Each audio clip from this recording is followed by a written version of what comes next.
Bismillah. Assalamualaikum warahmatullahi wabarakatuh. Salam jumpa lagi dengan saya Al-Fakir.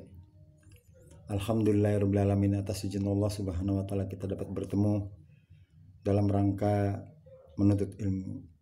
Mudah-mudahan kita niatkan hanya karena Allah subhanahu wa ta'ala, dan mudah-mudahan dengan begitu kita mendapatkan pelajaran atau hikmah sehingga kita dapat petunjuk dari Allah melalui agama yang saya sampaikan ini. Saudara yang dimuliakan Allah subhanahu wa ta'ala, apapun diniatkan karena Allah, insya Allah akan bermanfaat, akan dibalas oleh Allah subhanahu wa ta'ala kebaikan kita. Anda manteng di depan video saya, diniatkan karena Allah subhanahu wa ta'ala, bukan karena kehebatan saya, tapi karena Allah subhanahu wa ta'ala. Kemuliaan seseorang itu karena ada agamanya, ya. Nabi Muhammad SAW mulia juga karena ada agamanya. Apabila Nabi Muhammad SAW tidak ada agamanya, maka tidak ada kemuliaan kepada seseorang siapapun juga. Kita juga apabila kita ada agama dalam kehidupan ini, kita juga akan mulia di hadapan Allah subhanahu wa ta'ala. Juga kemuliaan seorang itu bukan karena pangkat, bukan karena dia menyandang gelar jabatan presiden, gubernur, menteri, dan bukan seperti itu. Walaupun kita masyarakat biasa, rakyat biasa, apabila kita mempunyai mengamalkan agama dalam diri kita, maka kita akan dimuliakan Allah subhanahu wa ta'ala. Saudara yang dimuliakan Allah subhanahu wa ta'ala, bismillah, niatkan karena Allah subhanahu wa ta'ala. Insya Allah ada manfaatnya, khusus saya juga pribadi. Kajian kali ini saya akan membahas tentang masalah sakit rohani. Ya, di dalam diri kita, di dalam diri manusia itu ada dua dimensi. Ya, dimensi pertama adalah jasmani kita, badan kita, tubuh kita, semua dengan sempurna ini, maka ini disebut dengan jasmani. Jasmani bisa hidup, bisa bergerak, bisa makan, bisa bicara, karena ada ruhnya, ada rohaninya. Coba lihat saudara, kita lihat yang sudah meninggal dunia, yang ruhnya sudah tidak ada, toh jasadnya masih sempurna, matanya masih ada, telinganya masih ada, hidungnya masih ada, tangannya masih ada, kakinya masih ada, dan komplit. Tapi kenapa dia tidak bisa bergerak, tidak bisa bicara, tidak bisa melihat? Karena dia sudah mati, wafat, ruhnya telah meninggalkan jasadnya. Dalam diri kita seperti itu. Dimensi pertama jasmani, dimensi yang kedua adalah rohani. Saudara yang dimuliakan Allah subhanahu wa ta'ala, namun jasmani juga bisa sakit, rohani juga bisa sakit. Contoh, apabila kita jasmani sakit, badan rasanya meriang, badan rasanya nggak enak, makan juga nggak enak, tidur pun nggak enak. Jangankan makan yang nggak enak, makan yang enak-enak tetap nggak enak. Ini kalau jasmani sakit, serba salah, kesana salah, kesini salah, orang sakit. Lalu apabila kita sakit, jasmaninya sakit, apakah kita membiarkan jasmani itu dibiarkan sakit? Tidak berupaya, tidak berusaha untuk berobat ke dokter, ke mantri, ya, mungkin ke ahli medis. Ya ke situ jasmani itu kalau sakit. Ya? Kalau jasmani kita sakit, apabila kita diamkan, makin parah. Ada istilah stadium 1, stadium 2, stadium 3, mungkin stadium 4. Parah. Didiamkan, makin parah. Maka atas izin Allah, memang sudah takdirnya, maka jasmani bisa mati. Ya. Karena sakit jasmani, didiamkan, maka jasmani bisa mati. Kenapa dia mati? Karena ruhnya meninggalkan jasmaninya. Jadi apabila kita sakit, berobat ke dokter, berupaya, berusaha, dan pasti kita berusaha. Apabila jasmani kita sakit, kita buru-buru cari obat ke dokter. Ya, apabila orang tua kita sakit, kita juga berupaya. Ibu kita sakit, bapak kita sakit, anak kita sakit, istri kita sakit, bahkan kita sakit, kita sibuk mencari dokter. Berusaha, berupaya, dibayar berapapun juga agar sehat. Ya, kalau sudah sehat, maka makan jadi enak, tidur jadi nyenyak. Ya, berapapun dibayar demi kesehatan jasmani.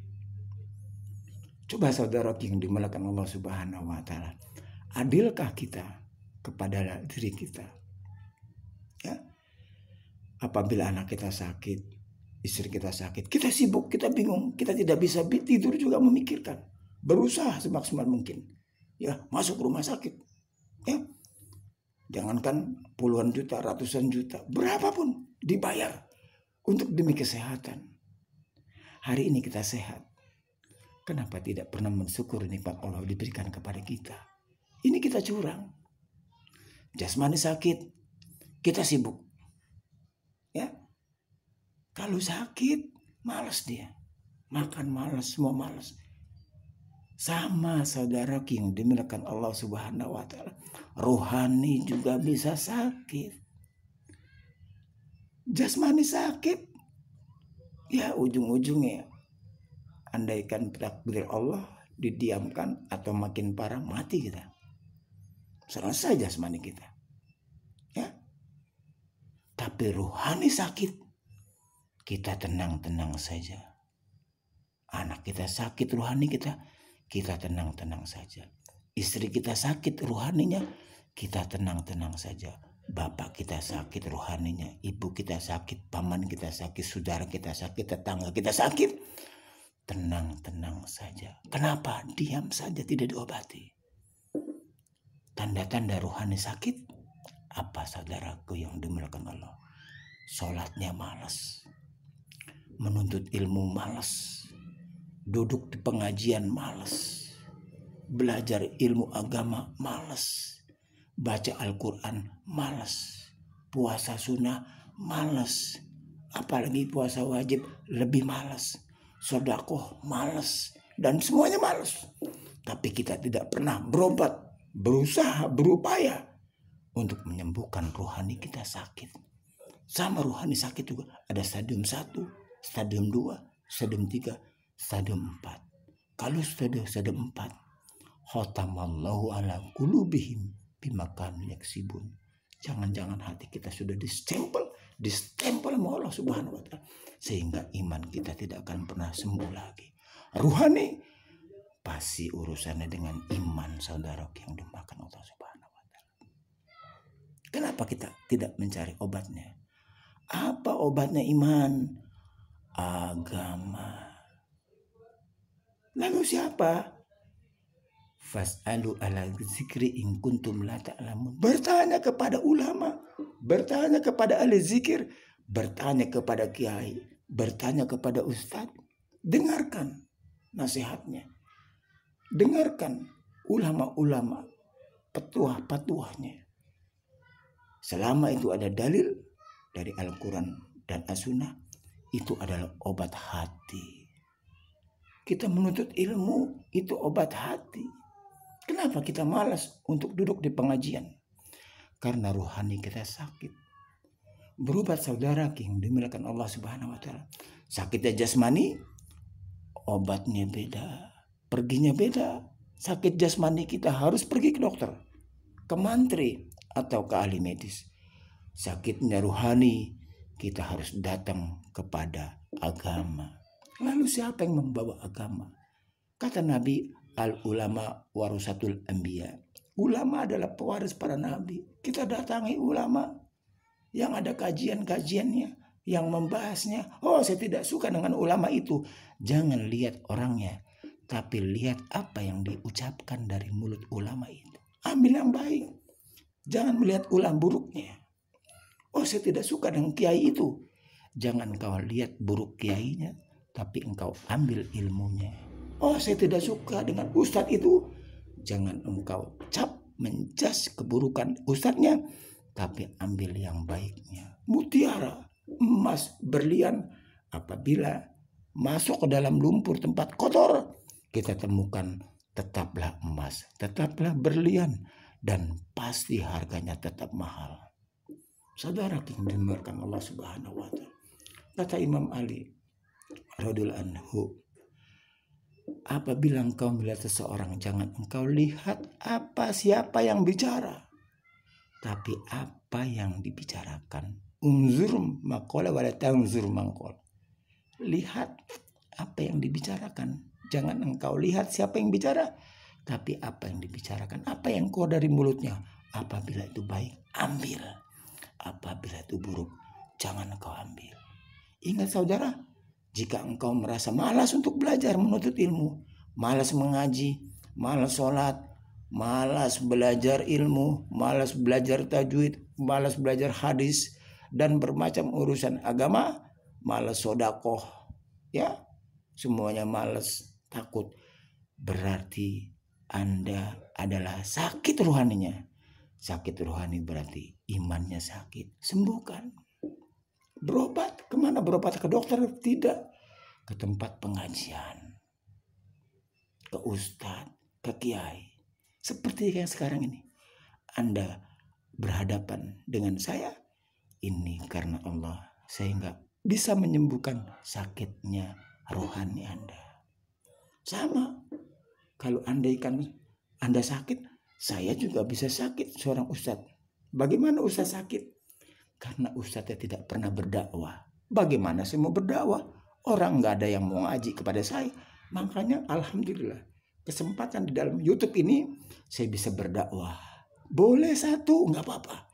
Ya, andaikan satu yang berhadapan dengan YouTube saya ini, di video saya ini, alhamdulillah.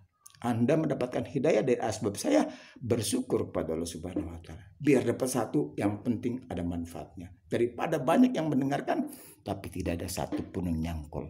Mudah-mudahan ada manfaatnya. Lebih kurangnya mohon maaf, karena memang terbatasnya waktu. Insya Allah saya akan terus continue meneruskan dakwah-dakwah saya sedikit. Insya Allah terus sambung dan tonton terus saya. Yang benar datang dari Allah, yang salah datang dari saya kebodohan saya. Saya mohon maaf kepada saudara semua, dan saya mohon ampun kepada Allah Subhanahu wa Ta'ala. Billahi taufiq wal hidayah. Assalamualaikum warahmatullahi wabarakatuh.